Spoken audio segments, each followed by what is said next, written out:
Hello everybody.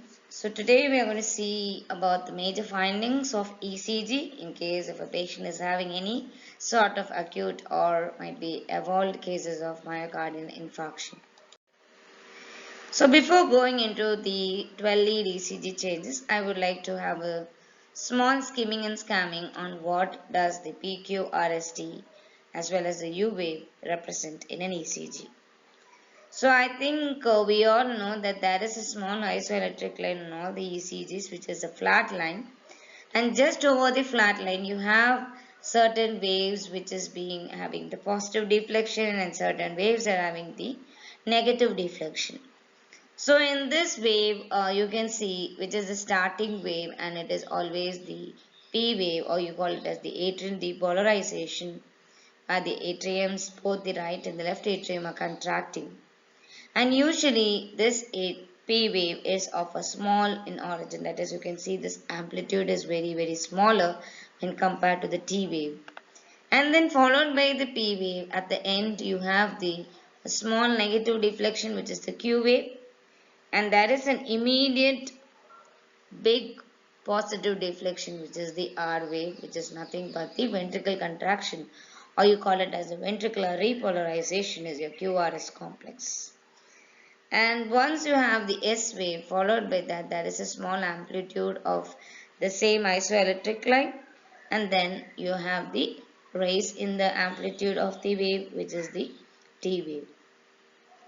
So here the interval between the P segment, that is the starting of the P wave, and the starting of the R wave, or you call it as the starting of the R wave, is the PR interval.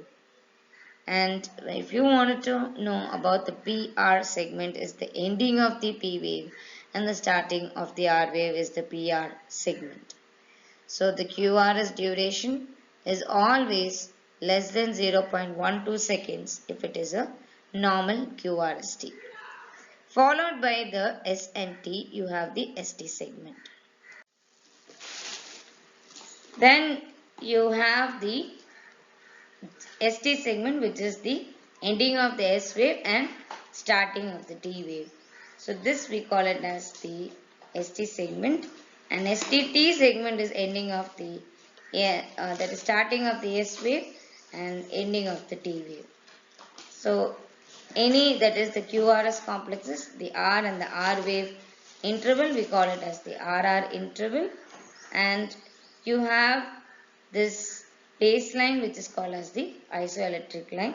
So with this baseline you can identify whether it is in positive or negative deflection.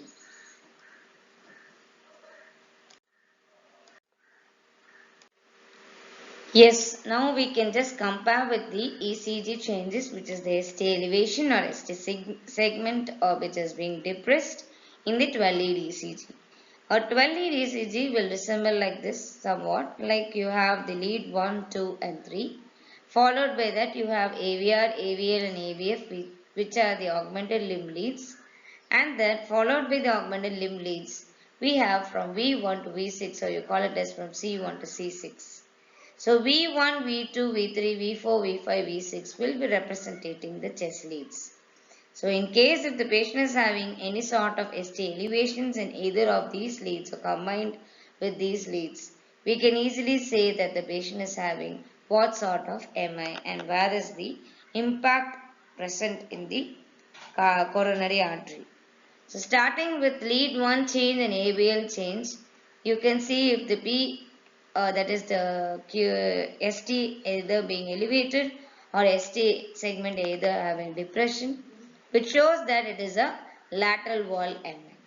And followed by the lateral wall MI, that is ST segment elevation in 1 or AVL, either the ST segment may be elevated in lead 2, 3 or AVF, which shows that the inferior wall of the myocardial tissue is being damaged. In case if there is a ST being depressed or ST being elevated in V1 or V2, it shows that the septal portion of the myocardium is getting damaged. And V3 and V4, you have the ST segment if it is being elevated, which shows that the anterior wall of the myocardial layer is being damaged. Followed by that, if there is any changes or you call it as ST segment being elevated or depressed in V5 and V6, which indicates that the patient is having lateral wall MI. So there are certain cases where patient may have ST segment being elevated in one AVL and V5 and V6, which is lateral wall MI, either ST segment depression in V1, V2 and V5 and V6, which can be lateral wall MI, and there can be patient having changes in the posterior wall segment as well, which we call it as V7, V8 and V9. So if there is any ST segment elevation in V7, V8 and V9, then patient is said to have posterior wall MI. And in case if the patient is having ST segment elevation in lead 2, 3 and AVF, which is inferior wall MI, as well as patient may have changes in the segment, that is ST depression in V1, V2 and as well as V3 and V4, where patient is said to have inferior wall MI if there is ST depression. In case of anterior wall MI, you can see patient is having V3 and V4 changes. So wherever the involved leads, you can depict that the site is being affected. In case if there is ST segment elevation in AVR, which shows that the patient is having left left main coronary artery is being having the damage.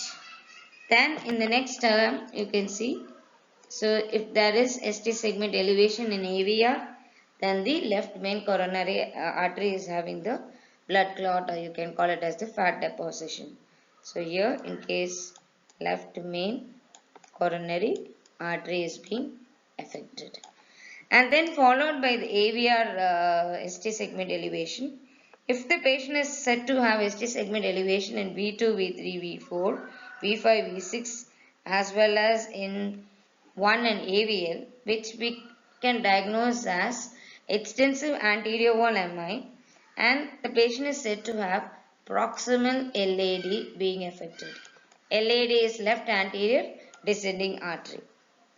Then in case if the patient is said to have AVL alone changes and lead 1 alone changes, which is lateral wall MI, so here either the branch of the left anterior descending artery is being involved with emboli.